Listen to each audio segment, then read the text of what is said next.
Hello बच्चों, PYQ series में आपका स्वागत है। अभी तक हमने यूनिट 7 तक देखा है। कल हमने यूनिट 8 का इलेक्ट्रोमैग्नेटिक वेव का पूरी थ्योरी हमने पढ़ा। आप उसको देख सकते हैं, वीडियो जो है यूट्यूब पे अपलोडेड है, आप ट्राइएस क्लासेस में जाकर चेक कर सकते हैं। आज उसी सीरीज में हम इसी PYQ सीरीज के हम इलेक्ट्रोमैग्नेटिक वेव में जो भी लास्ट ईयर क्वेश्चन या प्रीवियस ईयर क्वेश्चन में जो भी आए हैं उनको हम जो है सॉल्व करेंगे। कैसे आप एग्ज़ाम में करेंगे, कैसे क्वेश्चन आते हैं, तो उनको हम आज देखेंगे। आइए देखते हैं। उनमें से एक पहला क्वेश्चन हमारा है, displacement current is consequences of. Displacement current क्यों आता है या जनरेट क्यों होगा और कहाँ पे आएगा, उसके विषय में आपसे कहा गया है। लिखा गया है टाइम डिपेंडेंट इलेक्ट्रिक फील्ड होगा, या टाइम इंडिपेंडेंट इलेक्ट्रिक फील्ड है, या time dependent electric field and both A and C. इसमें से कौन सा ऑप्शन करेक्ट होगा? देखिए, इलेक्ट्रिक जहां पे हमारा डिस्प्लेसमेंट करंट जनरेट हुआ था, कल आपने देखा होगा, क्यों जनरेट होता है? क्योंकि चेंजिंग इलेक्ट्रिक फील्ड की वजह से, चेंजिंग इलेक्ट्रिक फील्ड की वजह से, या हम ये भी कह सकते हैं चेंजिंग इलेक्ट्रिक फ्लक्स की वजह से। यही तो कारण हो सकता है भाई। इलेक्ट्रिक फील्ड अगर चेंज हो रहा है तो फ्लक्स भी हमारा चेंज हो रहा है। दोनों कारण यहाँ पे सही हैं कि हम चाहे बोले कि इलेक्ट्रिक चेंजिंग इलेक्ट्रिक फील्ड की वजह से हमारा जनरेट क्या होता है, इंड्यूस होता है मैग्नेटिक फील्ड, और मैग्नेटिक फील्ड के रिजल्ट की वजह से हमें क्या मिल रहा है, करंट। और ये कन्वेंशनल करंट जो आप पढ़ते हैं कि rate of flow of charge, उससे अलग है, उससे बिल्कुल अलग है। यहाँ पे जो करंट है इसमें किसी भी प्रकार का चार्ज फ्लो नहीं हो रहा है, और इसका एक नया नाम रखा गया था, क्या? Displacement current. तो यहाँ पे कौन सा ऑप्शन करेक्ट होगा? यहाँ पे पहला है कि टाइम डिपेंडेंट इलेक्ट्रिक फील्ड, बिल्कुल सही है, यहाँ पे सी होगा। टाइम इंडिपेंडेंट इलेक्ट्रिक फील्ड, ये नहीं सही है। टाइम डिपेंडेंट इलेक्ट्रिक फ्लक्स, ये सही है। लेकिन यहाँ पे क्या है? यहाँ पे दिया गया है बोथ ए एंड सी। तो आपका करेक्ट ऑप्शन आप कौन सा लगाएंगे? करेक्ट ऑप्शन कौन सा लगाएंगे? बोथ ए एंड सी। हमारा ए एंड सी दोनों ऑप्शन करेक्ट हैं, तो आपका करेक्ट ऑप्शन इसमें लगाएंगे बोथ ए एंड सी। तो ये आपका करेक्ट ऑप्शन होगा डिस्प्लेसमेंट करंट के लिए। अगला क्वेश्चन आप में इसी में दिया गया है, according to Maxwell's hypothesis a changing electric field gives rise to. Maxwell के हाइपोथेसिस के हिसाब से चेंजिंग इलेक्ट्रिक फील्ड क्या देगा हमको? इलेक्ट्रिक करंट देगा, या प्रेशर ग्रेडियंट देगा, मैग्नेटिक फील्ड आपको देगा, या ईएमएफ देगा? क्या देगा? देखिए, जब चेंजिंग इलेक्ट्रिक फील्ड होगा तो वहां पे क्या आएगा? मैग्नेटिक फील्ड इंड्यूस करेगा, और यही मैग्नेटिक फील्ड जो हमें जनरेट करता है, इस मैग्नेटिक फील्ड की वजह से हमें क्या मिलेगा? एक करंट मिलता है, जिसे बोलते हैं हम लोग डिस्प्लेसमेंट करंट। देखिए, यहाँ पे इलेक्ट्रिक करंट लिखा है, जो कि सही नहीं है, ठीक है। ईएमएफ है, इससे भी नहीं है। ग्रेडियंट, ये भी आपका करेक्ट नहीं है। तो आपका करेक्ट ऑप्शन कौन सा होगा? Magnetic field. और मैग्नेटिक फील्ड हमें क्या देगा? वहां पे जनरेट करेगा एक इलेक्ट्रिक फील्ड, एक डिस्प्लेसमेंट करंट, जिसे हम आईडी से दिखाते हैं, आईडी से दिखाएंगे, ओके। जहां पे इसकी वैल्यू कितनी थी? As epsilon naught del e by del t. ये आपका होगा करेक्ट। अगला क्वेश्चन इसी में देखते हैं हम लोग। Electromagnetic wave are transverse in nature is evident by. कैसे पता चला कि इलेक्ट्रोमैग्नेटिक वेव क्या है? ट्रांसवर्स नेचर रखता है। हमने कल बताया था, आपको याद होगा अगर, ये 1808 में किसने किया था ये एक्सपेरिमेंट? मैलेस ने क्या किया था? लाइट का पोलराइजेशन शो किया था, जिससे हमें ये आइडिया लगा कि जो हमारा इलेक्ट्रोमैग्नेटिक वेव है, या उस समय लाइट बोलते थे, वो कैसा नेचर रखता है। उसका पोलराइजेशन जो हुआ, उसकी वजह से हमें पता चला कि क्या है, ये ट्रांसवर्स नेचर रखेगा। क्योंकि पोलराइजेशन उसी का होगा जिसमें क्या होगा? ट्रांसवर्स नेचर होगा। अगर ट्रांसवर्स नेचर नहीं है तो उसको पोलराइज नहीं किया जा सकता। जैसे एग्जाम्पल में आपने देखा होगा, साउंड वेव है,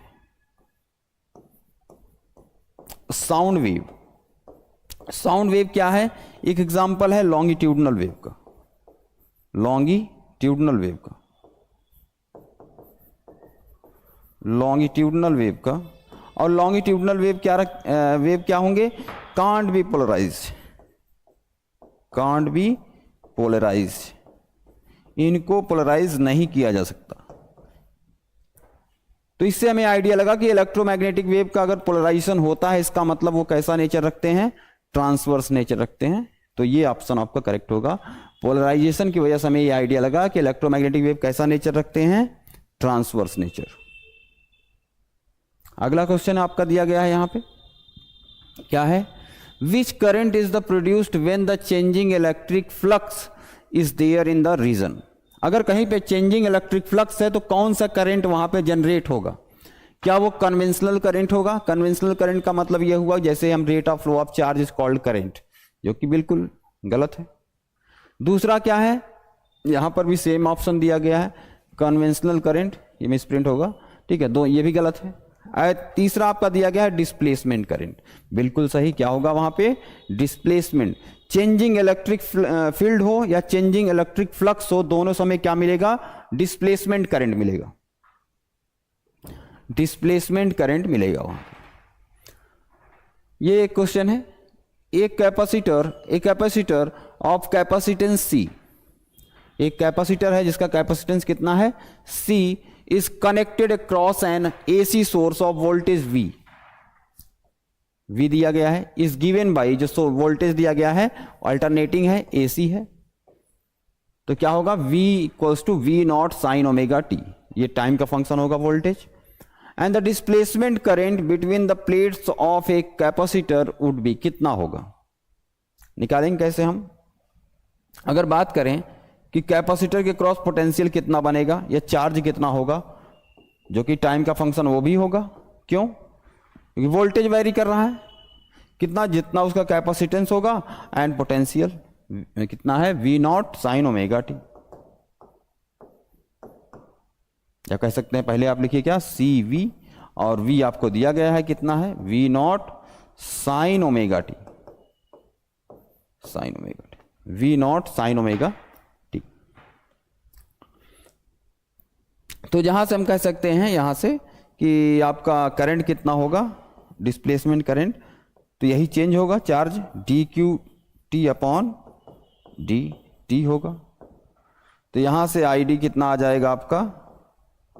ID हो जाएगा यहां से, रखिए इसकी वैल्यू d/t dt, और डिफरेंशिएट करेंगे किसको? CV not sine omega. ये दोनों कांस्टेंट है क्योंकि कैपेसिटर का कैपेसिटेंस वो चेंज नहीं होगा। V नॉट हमारा पीक वैल्यू ऑफ वोल्टेज जो कि स्टेडी स्टेट में है, उससे हमें कोई मतलब नहीं। तो यहाँ दोनों बाप के बाहर आएंगे CV नॉट, और इसको डिफरेंशिएट करिए, यहाँ ओमेगा आएगा, यहाँ पे क्या आएगा? Cos omega t. तो यही आपका डिस्प्लेसमेंट करंट जनरेट होगा। देखिए V naught omega C and sine दिया गया है, ये नहीं है, ये भी नहीं होगा, ठीक है, यहाँ पे ये भी है, ये आपका करेक्ट ऑप्शन होगा। V naught omega C cos omega T, यही आपका करंट होगा प्लेट के बीच में। डिस्प्लेसमेंट करंट जो होगा कौन सा होगा? ऑप्शन बी ऑप्शन करेक्ट होगा इसका। अगला क्वेश्चन है, N electromagnetic wave the phase difference between the electric field and magnetic field कितना होगा? देखिए जो इलेक्ट्रोमैग्नेटिक वेव है वो चलता कैसे है? ये चलता है किस वजह से? Due to oscillation of charge. Charge जब ऑसिलेट करते हैं, या हम कह सकते हैं वो क्या है? एक्सेलरेटेड मोशन में है। अकॉर्डिंग टू मैक्सवेल थ्योरी जो एक्सेलरेटेड चार्ज होगा वो क्या करेगा? वो जनरेट करता है हमारा क्या? रेडिएशन या इलेक्ट्रोमैग्नेटिक वेव।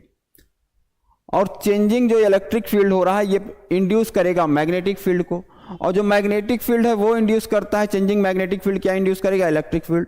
तो ये आपस में रीजनरेट होते रहते हैं और हमारा क्या बनता है? एक इलेक्ट्रोमैग्नेटिक वेव के फॉर्म में चलते हैं, लाइट के फॉर्म में चलते हैं।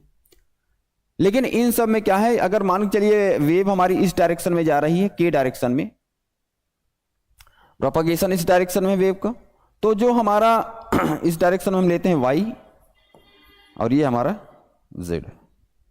तो होगा क्या यहां पे कि जो हमारा अगर इलेक्ट्रिक फील्ड की जो वाइब्रेशन है वो इस डायरेक्शन में है, इस प्लेन में है, ऐसे लाई करता है। तो जो हमारा दूसरा मैग्नेटिक फील्ड होगा वो किधर लाई करेगा, जेड वाले प्लेन में, देखिए इस प्लेन में। तो ये डिफरेंस होगा आपका दोनों में, दोनों म्यूचुअली परपेंडिकुलर होंगे आपके, दोनों परपेंडिकुलर होंगे एक दूसरे से, और के से भी परपेंडिकुलर होंगे। मतलब कहने का मतलब ये तीनों म्यूचुअली क्या होते हैं, परपेंडिकुलर होंगे।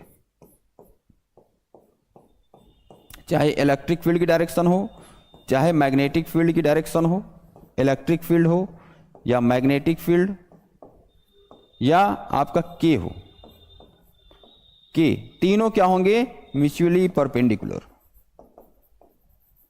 म्यूचुअली परपेंडिकुलर, तीनों आपस में परपेंडिकुलर होते हैं। इस तरीके से चलेंगे और इनका जो वाइब्रेशन होता है, जो फेज होता है वो सेम होता है, कोई फेज डिफरेंस नहीं होगा इलेक्ट्रिक एंड मैग्नेटिक फील्ड में। बस उनकी डायरेक्शन म्यूचुअली परपेंडिकुलर डायरेक्शन में चलते हैं, लेकिन फेज में कोई डिफरेंस नहीं होता। इसलिए यहां पे क्या है, आपसे पूछा क्या है, the phase difference that is 0। Phase difference आपका क्या होगा, यहां पे 0 होगा। अगला क्वेश्चन है, the velocity of light in vacuum can be changed by the changing. देखिए वेलोसिटी क्या होता है वैक्यूम में, C equals to mu naught and epsilon naught. कहने का मतलब यह है कि म्यू नॉट क्या है, परमिबिलिटी है, ये परमिटिविटी है फ्री स्पेस की। इन दोनों का स्क्वायर रूट का इनवर्स ही क्या कहलाता है, स्पीड ऑफ लाइट कहलाएगा। जहां म्यू नॉट हम लेते हैं, म्यू नॉट एक कांस्टेंट है जिसकी वैल्यू कितनी होगी, 4 पाई 10⁻⁻7 एंड एप्सिलॉन नॉट की वैल्यू क्या होगी, 8.85 10⁻12। अब ये दोनों ही कांस्टेंट है, ये दोनों ही क्या है, कांस्टेंट है। अब बताइए क्यों ये चेंज होगा किसी की चेंज करने से, किसी भी तरीके से आप इसको चेंज नहीं करेंगे, किसी भी तरीके से यहां पे चेंज नहीं होगा। अगर किसी भी ऑप्शन को हम देखें, ये सभी ऑप्शन आपके गड़बड़ है, सभी ऑप्शन आपके इसमें सही नहीं है, कोई ऑप्शन इसमें करेक्ट नहीं होगा। अगला क्वेश्चन क्या है, which one of the following electromagnetic radiation has the least wavelength. सबसे कम वेवलेंथ किसका है, सबसे कम वेवलेंथ किसका होगा, इसमें होगा गामा रे का, ठीक है। उससे बाद क्या होगा, एक्सरे है, माइक्रोवेव तो बहुत ज़्यादा है। विजुअल रेंज आपका क्या होगा, 750 नैनोमीटर से 450 नैनोमीटर के बीच में होगा। तो सबसे कम किसका होगा, गामा रे का। इसका करेक्ट ऑप्शन क्या होगा, गामा रे। ओके, अगला क्वेश्चन देखिए, इसमें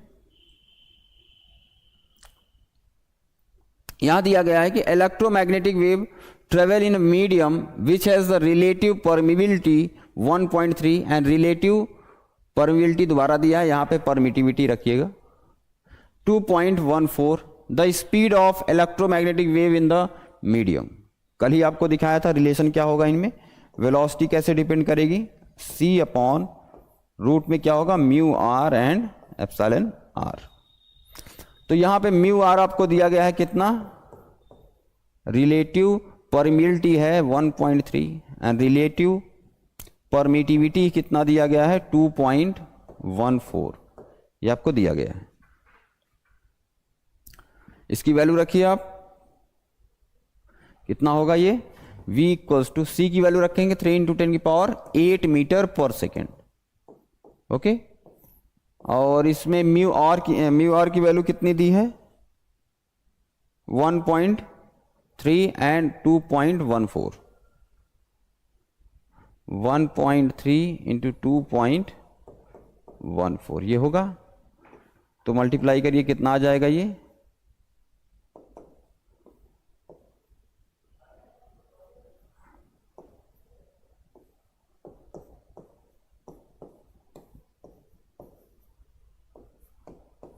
टू 2.7 कितना आएगा, 2.782।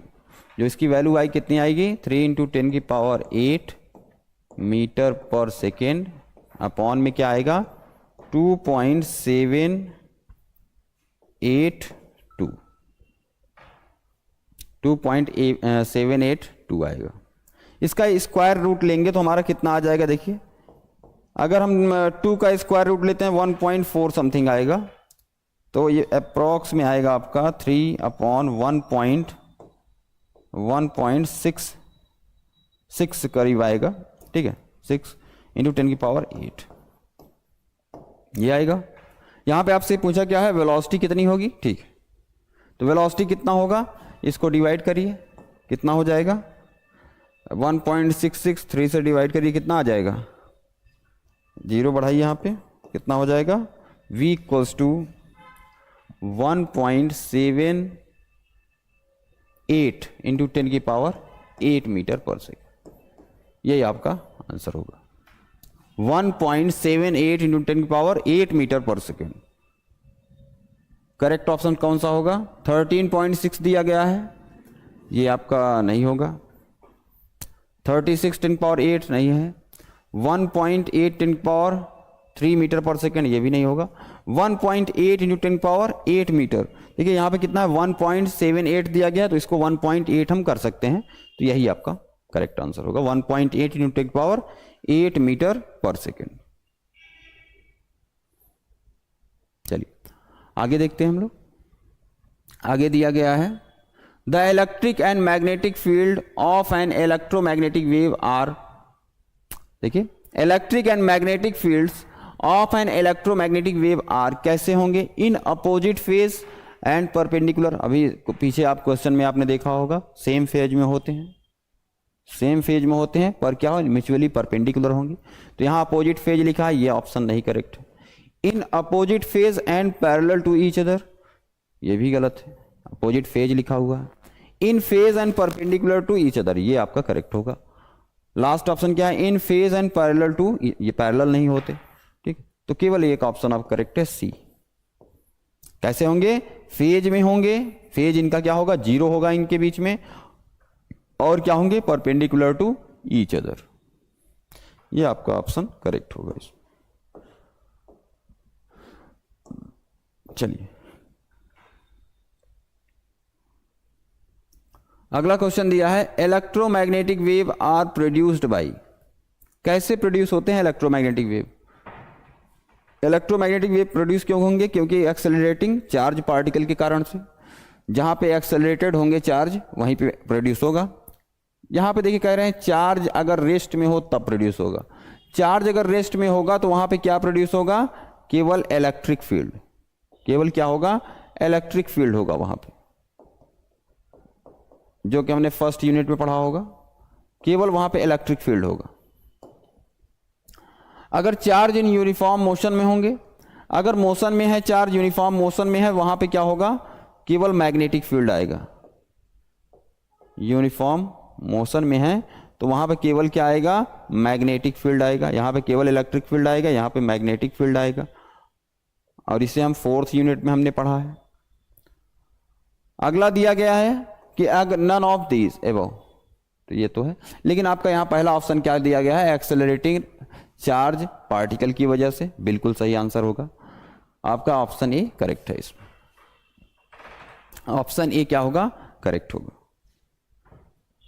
अगला देखिए आप, that in the process of the charging a capacitor the current produced within the plates of the capacitor is I equals to epsilon naught d phi e upon dt, where phi is the electric flux produced during the charging of a capacitor plate। तो यहाँ पे आपको लिखना है कि Maxwell का generalize equation क्या है ऑफ एम्पियर सर्किटल लॉ, पहले राइट करिए, फिर सो दैट करिए, in this process the charging of a capacitor the produced with in the plates of capacitor is, ये होगा, ये कल आपको डेरिवेट करवाया था, आज आपको दिखाते हैं फिर से। तो अगर मैक्सवेल का जनरलाइज इक्वेशन क्या है एम्पियर के लिए, या हम इसी को बोलते हैं modified form of Ampere's law, modified form of amperes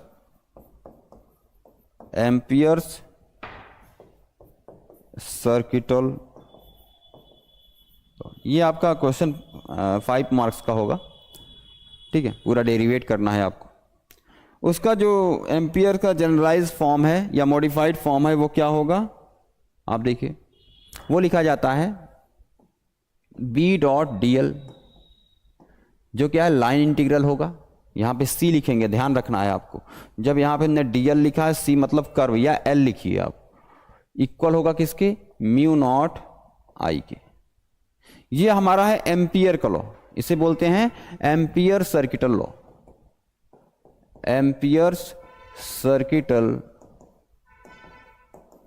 circuital law, ampere circuital law है। लेकिन हमारा जो मॉडिफाइड फॉर्म है वो क्या होगा, B.dl। वहां पे उन्होंने कहा जो यहां पे करंट दिया गया है केवल कन्वेंशनल करंट नहीं है, या हमारा कंडक्शन करंट नहीं लेते हम यहां पे, ये बल्कि सम होता है किसका, कंडक्शन करंट और डिस्प्लेसमेंट करंट का। यही मॉडिफाइड फॉर्म था हमारा। एंड C इक्वल्स टू क्या लिखेंगे, म्यू नॉट, यहां पे क्या होगा, I करंट तो होगा प्लस साथ में क्या होगा, ये कंडक्शन करंट है, और साथ में क्या होगा ID, जिसे डिस्प्लेसमेंट करंट बोलेंगे हम। इसे क्या बोलेंगे, conduction current and displacement current. कहने का मतलब यहाँ पे उन्होंने ये किया कि जो आपको करंट यहाँ लिया गया था एम्पियर सर्किटल लॉ में, म्यू नॉट टाइम्स होता है करंट जो पेनिट्रेट करे उस सर्फ एरिया को, जो कि बाउंडेड है किससे, एक कर्व से। जो कर्व कौन सा है, ये कर्व है। जो कर्व आप लेंगे उस समय जो C लिखा हुआ है वही कर्व है। अच्छा, I यहाँ पे क्या लेते हैं, I conduction current plus I displacement current. इसका अदर फॉर्म क्या हो सकता है, B.dl mu naught IC conduction current and mu naught ID क्या होगा, ID क्या है, epsilon naught del phi E upon del T होगा। तो इस फॉर्म में हम इसको लिखते हैं। ये आपको लिखा हुआ है पहले क्वेश्चन में कि आप पहले क्या करिए, राइट करिए मैक्सवेल का जो मैक्सवेल ने जो मॉडिफाई किया एम्पियर सर्किटल लॉ को, उसको लिखिए। And so that in the process of charging of capacitor, हमें सो भी करना है इसको। सो करते हैं कैसे, इन केस ऑफ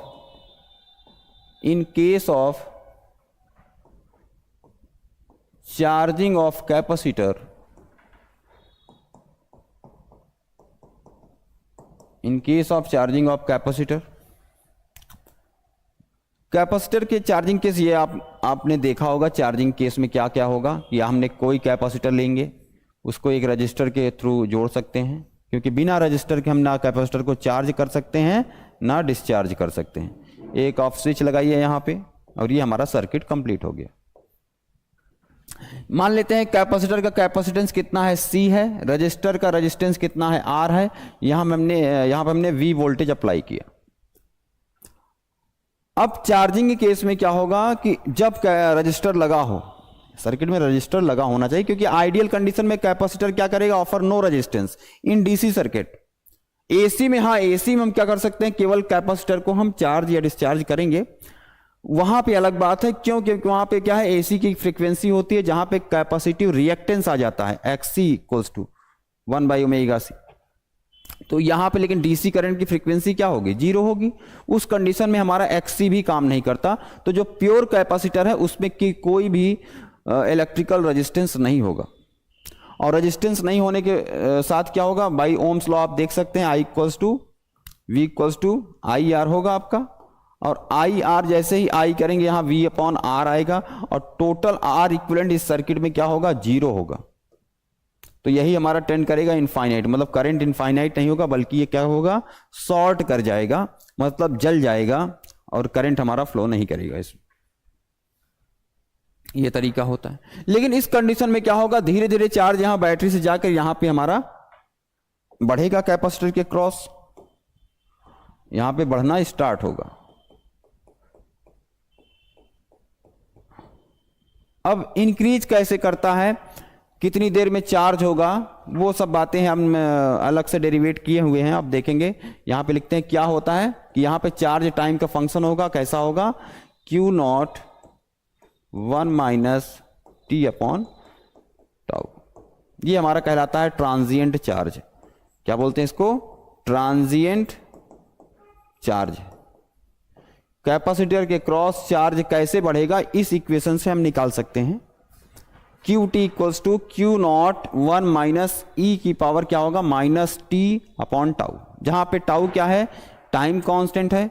टी हम जिस समय भी चाहते हैं सर्किट में कि कितना चार्ज है इस समय 0.3। देखिए कैपेसिटर जो ये आपका लगा हुआ है, इसको चार्ज होने में बहुत बड़ा समय नहीं लगेगा, ये कुछ सेकेंडों का काम है जहां पे ये चार्ज हो जाएगा ये प्रोसेस में। तो वहां पे जो आपको न्यूमेरिकल आपने किया होगा तो टी इक्वल्स टू 0.3 या माइक्रो सेकेंड में दिया होगा। तो उस कंडीशन में आप किसी भी समय यहां पे टाइम रखिए, आपको आइडिया लग जाएगा, आंसर मिल जाएगा उस समय कैपेसिटर के क्रॉस चार्ज कितना होगा। तो यहां पे कहने का ये मतलब सेंस है कि यहां पे जब टाइम के साथ यह चार्ज घट बढ़ रहा है तो चार्ज के घटने और बढ़ने से क्या होगा, कैपेसिटर के क्रॉस इलेक्ट्रिक फील्ड भी चेंज होगा, इलेक्ट्रिक फील्ड चेंज होगा। इलेक्ट्रिक फील्ड चेंज होने का मतलब क्या है कि इलेक्ट्रिक फ्लक्स भी चेंज हो रहा है। उस प्रोसेस में क्या होगा, यहां पर क्या होगा, एक इंड्यूस करता है। कैसे, कहा क्या, ये मैक्सवेल सर का थ्योरी है। मैक्सवेल सर ने क्या बताया कि अगर क्या होगा, चेंजिंग मैग्नेटिक फील्ड से इलेक्ट्रिक फील्ड इंड्यूस हो सकता है, सेम हम एक्सपेक्ट कर सकते हैं कि चेंजिंग इलेक्ट्रिक फील्ड भी क्या कर सकता है, मैग्नेटिक फील्ड को इंड्यूस करेगा, इंड्यूस करेगा। उस कंडीशन में क्या होगा, अगर मैग्नेटिक फील्ड कहीं पे है तो 100% है, करंट है कहीं, अब वो करंट क्या है, कन्वेंशनल करंट से अलग है और उसको नाम दिया गया डिस्प्लेसमेंट करंट। तो उसी को हमें शो करना है यहां पे। चलिए आगे देखते हैं। इसमें यह हमारा चार्ज हुआ।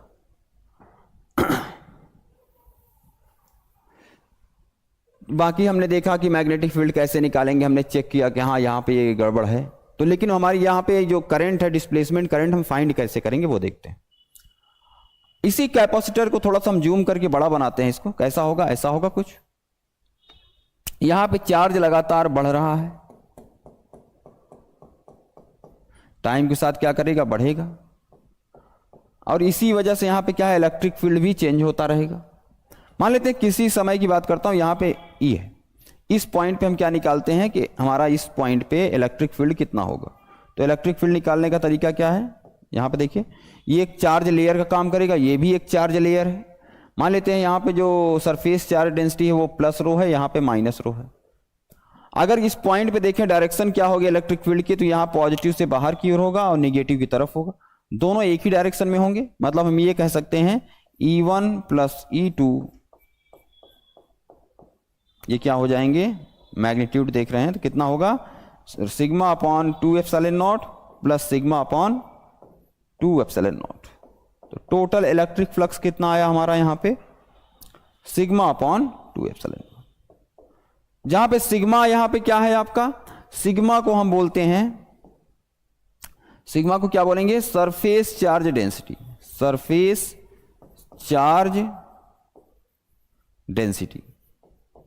ये आ क्यों रहा है, ये उन्हीं चार्जों से आ रहा है जो आके प्लेट पे, कैपेसिटर के प्लेट पे आके एकत्रित हो रहे हैं।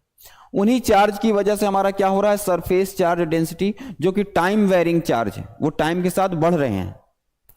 उस कंडीशन में हम करेंगे क्या, कि हम सिग्मा को ये भी लिख सकते हैं कि जितना चार्ज किसी समय टी पे है और उतना कैपेसिटर का प्लेट का सरफेस क्या है, एस, ये भी लिख सकते हैं हम। अगर ये लिख सकते हैं तो हम इसको अप्लाई करेंगे इलेक्ट्रिक फील्ड वाले पे, कितना है, सिग्मा अपॉन एप्सिलॉन नॉट, और सिग्मा की जगह हम क्या रखेंगे, क्यू टाइम का फंक्शन अपॉन, यही होगा एस, और यहां पे क्या आएगा, एप्सिलॉन नॉट। तो यहां से हम चार्ज फाइंड कर सकते हैं, क्या होगा, D Q T upon E into S epsilon not, ये आएगा। अब ये टाइम वेरिंग जो चार्ज है यही क्या प्रोड्यूस करेगा, करंट प्रोड्यूस करेगा। और करंट क्या होगा आपका, करंट कितना होगा, हम निकाल सकते हैं कि आई डी से दिखाते हैं इसको, डिस्प्लेसमेंट करंट, जहां पे ये चार्ज फ्लो से नहीं आ रहा है बल्कि चेंजिंग इलेक्ट्रिक फ्लक्स से आ रहा है। क्योंकि ये चार्ज कहां, ये फ्लो थोड़ी ना कर रहे हैं, कैपेसिटर के बीच में जो दो प्लेट हैं इनके बीच में। आप ध्यान रखिए, कभी भी हम सर्किट अगर ऐड करते हैं, स्विच लगा हुआ है तो ये ध्यान रखना है, यहां पे एक रजिस्टर होगा, उस कंडीशन में कभी भी चार्ज यहां से इस प्लेट से उस प्लेट पे चार्ज नहीं जा रहे हैं, ये ध्यान रखना है आपको। इसीलिए हम बोल रहे हैं ये कन्वेंशनल करंट नहीं है, कंडक्शन करंट नहीं है। बल्कि यहां पे क्या है, फ्लक्स चेंज हो रहा है, उसके कारण से ये करंट जनरेट हो रहा है। यहां पे चार्ज इस प्लेट से उस प्लेट पे जाएंगे ही नहीं।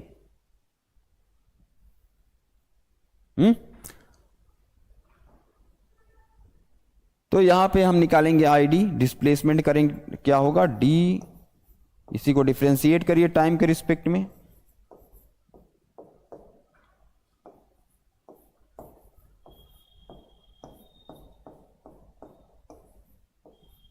ये आएगा। जहां हमारा सरफेस तो वही रहेगा, कांस्टेंट है, क्योंकि कैपेसिटर का सरफेस, हम कैपेसिटर बदल नहीं रहे हैं, उसका सरफेस तो वही रहेगा ना। एप्सिलॉन नॉट आपका परमिटिविटी भी वही रहेगा। दोनों को हम बाहर निकाल सकते हैं, कितना हो जाएगा एस एप्सिलॉन नॉट, और इसी को हम यहाँ पे इलेक्ट्रिक फील्ड आपका चेंज हो रहा है D E by D T. तो यहां से हमें रिजल्ट मिला कि आई डी इक्वल्स टू कितना हो जाएगा, यहां पे एस हम अगर अंदर ले जाएं, इस एस को ले जा सकते हैं, जैसे बाहर निकाला वैसे अंदर ले जा सकते हैं हम लोग। तो ई इंटू एस क्या बन जाएगा, ई इंटू एस क्या बनेगा, that is the electric flux. और यही को हम इसको ऐसा लिख सकते हैं epsilon not D phi E upon D T करके, D phi E upon D T. यही हमें शो करना था इसमें, यही हमको शो करना था इसमें। देखिए ये आपका है कि I इक्वल्स टू कितना है, epsilon not D phi E upon D t, where phi is the electric flux produced during the charging of capacitor of plate. तो ये आपका क्वेश्चन है।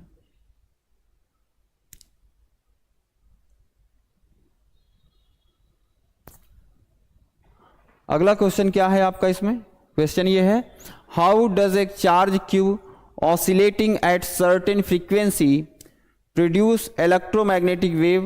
इसके systematic diagram depicting electric and magnetic field for an electromagnetic wave propagating along z direction। पहले हम एक diagram बनाते हैं आपके लिए, उसके बाद बात करते हैं इसमें। देखिए डायग्राम कैसा होगा, जो आपको बनाना है, यहाँ पे बोला गया स्केच करिए, और किस डायरेक्शन में प्रोपगेट कर रहा है, जेड डायरेक्शन में, मतलब जो के की डायरेक्शन है, प्रोपगेशन कांस्टेंट है के ये। लेकिन यहाँ पे इलेक्ट्रोमैग्नेटिक वेव में यही क्या है, जब आपने वेव पढ़ा होगा 11th क्लास में, तो वहाँ के क्या है, स्केलर लिया गया होगा, एक कांस्टेंट है। लेकिन इलेक्ट्रोमैग्नेटिक वेव में यही क्या होता है, एक प्रोपगेशन वेक्टर है, जिसे के से दिखाते हैं, एक वेक्टर क्वांटिटी है। इसकी डायरेक्शन किधर है, जेड कैप, जेड डायरेक्शन में, या इसी को बोल सकते हैं के कैप डायरेक्शन में है। ठीक है, और कुछ डायरेक्शन नहीं दिया गया है। ठीक है, यहां पे क्या होगा, अब हमारा जो मैग्नेटिक फील्ड और इलेक्ट्रिक फील्ड होगा, उसकी डायरेक्शन डिपेंड करती है, दोनों म्यूचुअली परपेंडिकुलर होंगे। अब हम चाहे तो एक हम इस डायरेक्शन में लें कि हमारा ये क्या है, वाई है, वाई डायरेक्शन, या इसी को हम क्या बोल सकते हैं, जे डायरेक्शन, जे कैप है, और ये हमारा क्या है, आई कैप। मान लेते हैं इस डायरेक्शन में हमारा क्या चल रहा है, जे कैप डायरेक्शन में ये है इलेक्ट्रिक फील्ड है, इधर क्या है हमारा इलेक्ट्रिक फील्ड, इधर हमारा क्या है मैग्नेटिक फील्ड। तो मैग्नेटिक फील्ड को हम कैसे दिखाएंगे, ये है, ये दोनों क्या होंगे, म्यूचुअली परपेंडिकुलर होंगे एक दूसरे से।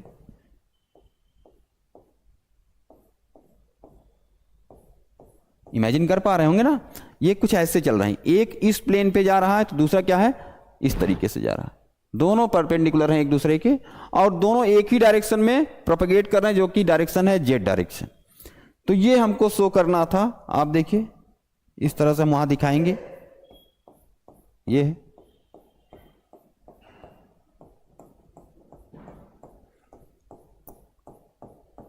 जहां पे क्या दिख रहा है आपको कि जो आपका मैग्नेटिक फील्ड है वो किस डायरेक्शन में है, मैग्नेटिक फील्ड है हमारा आई कैप डायरेक्शन, मतलब एक्स डायरेक्शन में।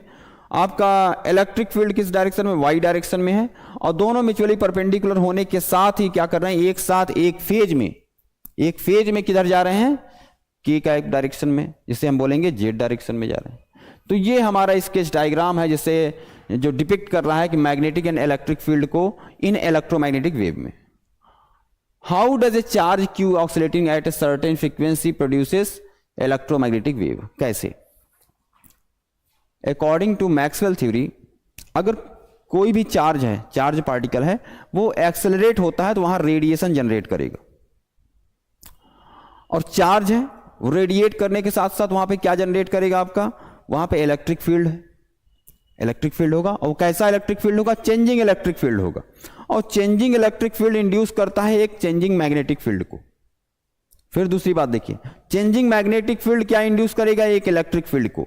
तो ये दोनों ही आपस में क्या कर रहे हैं, करेंगे, रीजनरेट करेंगे एक दूसरे को, और इस तरह से हमारा क्या फॉर्म करेगा? एक इलेक्ट्रोमैग्नेटिक वेव, जो कि एक कांस्टेंट वैक्यूम में एक कांस्टेंट वेलोसिटी से प्रोपेगेट होते हैं, जिसे हम बोलते हैं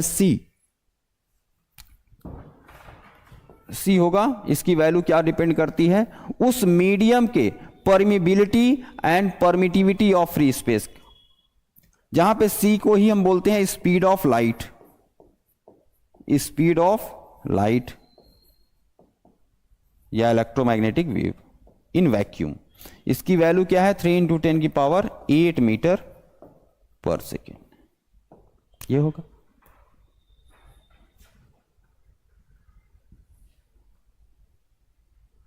अगला क्वेश्चन क्या है?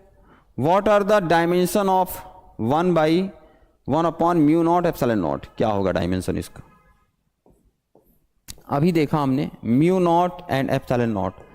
अब आपको इसको रख के निकालने की जरूरत नहीं है कि इसको रखिए μ0 का डायमेंशन क्या होगा, ε0 का डायमेंशन क्या होगा। सीधा ये समझिए, ये आपको डिपिक्ट क्या करेगा? सी है, जिसे बोलते हैं स्पीड ऑफ लाइट।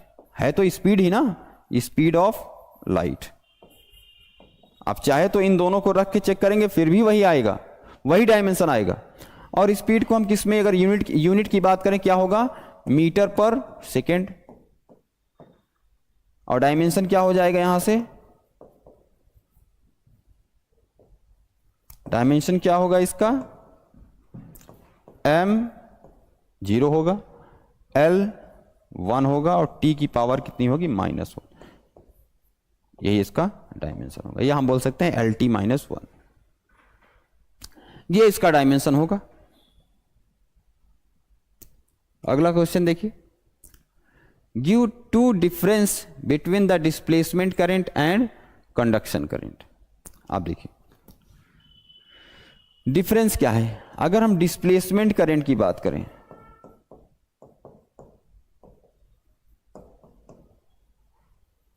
इधर डिस्प्लेसमेंट करंट लिखते हैं, इधर क्या है? Conduction current. कंडक्शन करंट ये जनरेट क्यों होगा?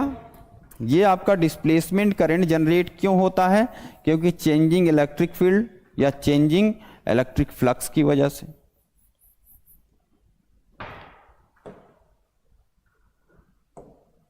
क्यों जनरेट होगा? Due to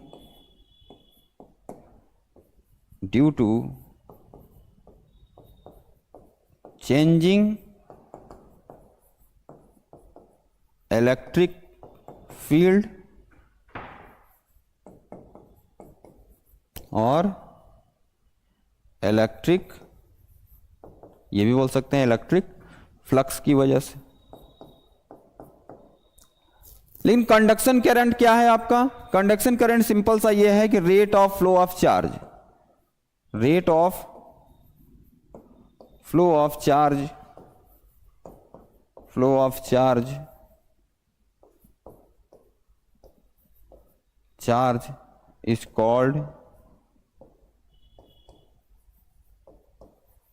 called conduction current. या उसको सिंपल सा हम जब करंट बोलते हैं तो आप समझ जाइए वो किसकी बात कर रहे हैं हम लोग? कंडक्शन करंट की। अच्छा, इसके लिए क्या होना चाहिए? कंडक्शन करंट के लिए हमें इस पे चलने के लिए कोई ना कोई मटेरियल तो होगा ना वहां पे।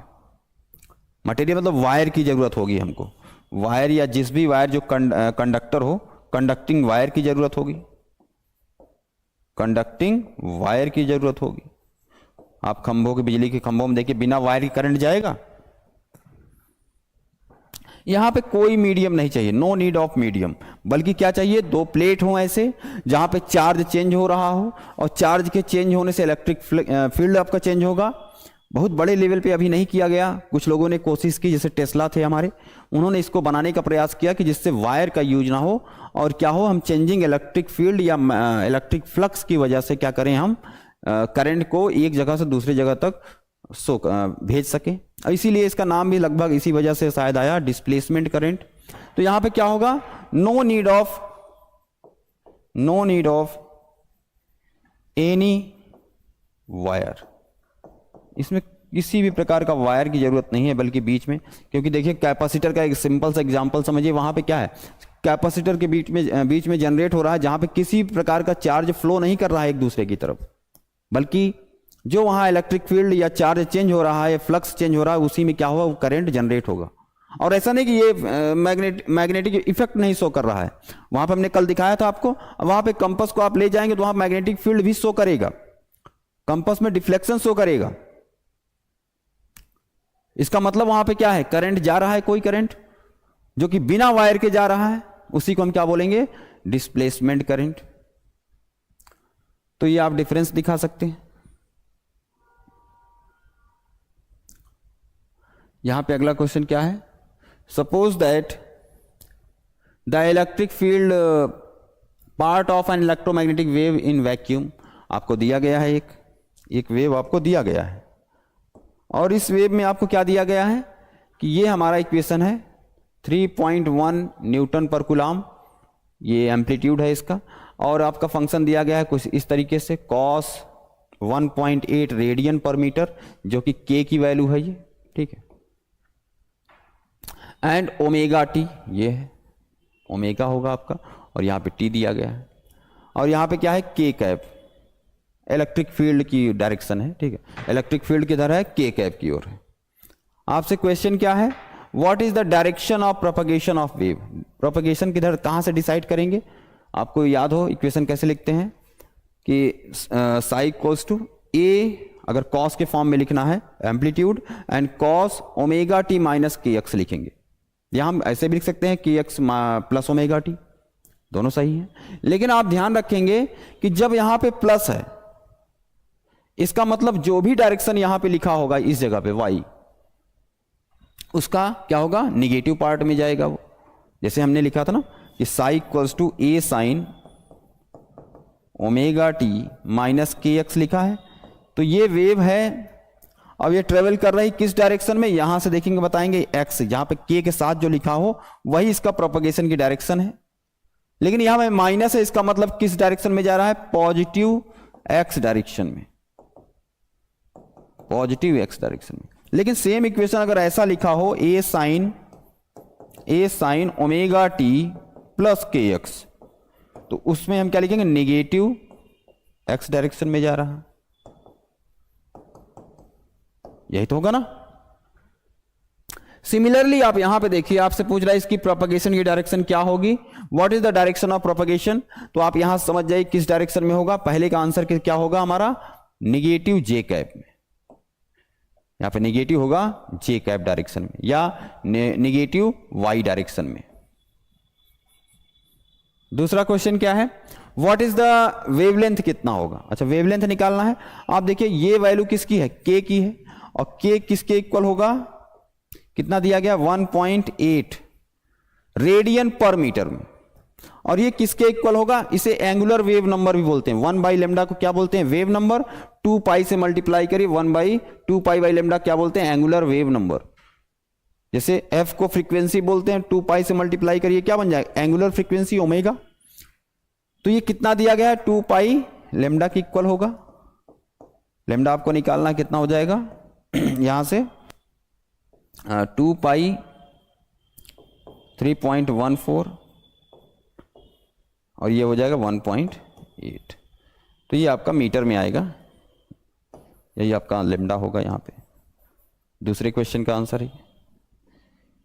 तीसरा है फ्रीक्वेंसी कितनी होगी इसकी, फ्रीक्वेंसी निकालनी है। आप देखिए यहाँ पे ओमेगा दिया गया है, ओमेगा क्या होता है, कितना दिया गया है यहाँ 5.4 10⁸ रेडियन पर सेकेंड। 5.4 10 की पावर 8 रेडियन पर सेकेंड है दिया गया है, ये किसके इक्वल होगा? 2 पाई एफ के इक्वल होगा, या इसमें न्यू से दिखाया गया, न्यू रखिए आप, न्यू 5.4 इंटू 10 की पावर 8, या न्यू यहां से कितना आ जाएगा? 5.4 इंटू 10 की पावर 8 डिवाइड करेंगे किससे? 2 इंटू 3.14। ये आपका आंसर किस में होगा? सेकेंड इनवर्स में। ये आपका आंसर होगा। तो इस तरह से हम इसको सॉल्व कर सकते हैं। ठीक है, तो ऐसे ही आपके क्वेश्चन होंगे। बाकी आप क्या करिएगा, इसकी थ्योरी आप पहले देखने का प्रयास करिए, उसके बाद ये जो आपके PYQs दिए गए हैं इसको लगाइएगा। पहले आप थ्योरी थोड़ा स्ट्रांग रखा करिए, न्यूमेरिकल फार्मूले आपको याद हो। डायरेक्ट आप न्यूमेरिकल लगाएंगे, आपको उसको याद कर सकते हैं आप, उसका कोई फ़ायदा नहीं होगा। वहाँ पे थोड़ा सा अगर बदला कुछ भी टर्म तो आप बदल जाएंगे एकदम से, आपको याद नहीं आएगा। इसलिए पहले थ्योरी आप अच्छे से कंप्लीट रखिए, फार्मूलों को आप बार बार थोड़ा रिवाइज किया करिए अच्छे से, समझ कर, सिर्फ याद नहीं करना है फार्मूले। तो समझिए, आपको काफ़ी समय तक याद रहेगा, लंबे समय तक, और इसको करते रहिए, आप रिवाइज करते रहिए, ये सबसे अच्छा होगा आपके लिए। समय आपके पास अभी है, कर सकते हैं अच्छे से आप। बाकी आज के लिए इतना ही, आगे हम देखेंगे, एक नई यूनिट के साथ मिलेंगे हम लोग, उसके जो भी PYQs होंगे उसको करेंगे। बाकी आज के लिए इतना ही। Thank you very much.